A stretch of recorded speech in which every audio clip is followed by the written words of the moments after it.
جنہوں نے اسمبلی کے اندر بیٹھ کر اسلام آباد میں بننے والے مندر کی حمایت کی ہے.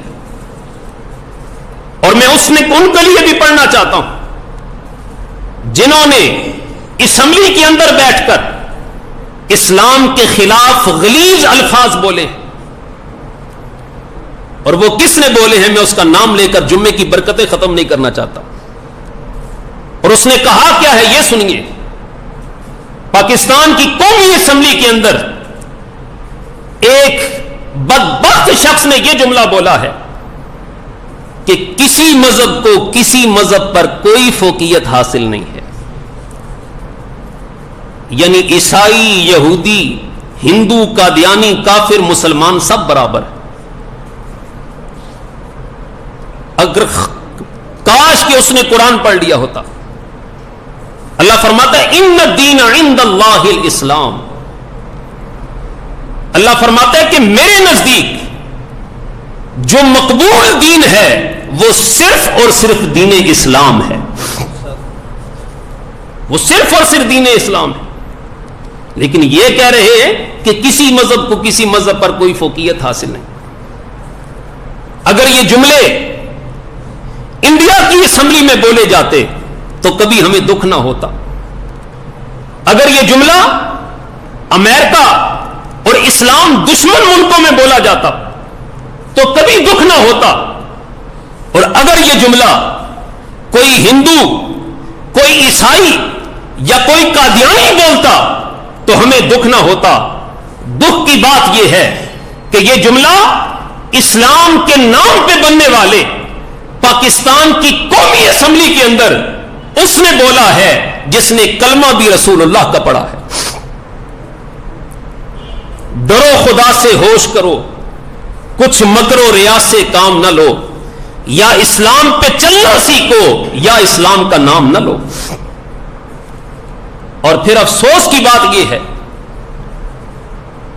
کہ جب ایک شخص نے یہ جملہ بولا کہ کسی مذہب کو کسی مذہب پر کوئی فوقیت حاصل نہیں، چاہیے تو یہ تھا کہ پوری اسمبلی سراپا احتجاج بن جاتی. اور جس نے یہ غلیظ جملہ بولا ہے اس سے اسی موقع پہ توبہ کرائی جاتی. اور اگر وہ توبہ نہ کرتا تو کانوں سے پکڑ کر اسے اسمبلی سے باہر پھینک کر آتے.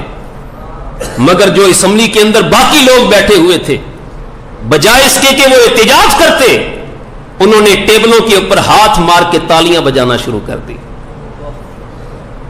کہ جو یہ بات کر رہے ہیں اس کی ہم بھی تائید کرتے. اسلام خلاف اور اسلام دشمن یہ جملہ بولنے پر جس نے بولا اسے بھی اور جنہوں نے تالیاں بجائی ہیں انہیں بھی میں دعوت فکر پیش کرنا چاہتا ہوں کہ زندگی کا بہت سارا عرصہ تم گزار چکے ہو اور زندگی کے چند لمحات باقی رہ گئے، چند سال باقی رہ گئے ہیں. یہ ایسے نازیبا جملے بول کر تم اپنا دین اور اپنی آخرت کو برباد مت کرو.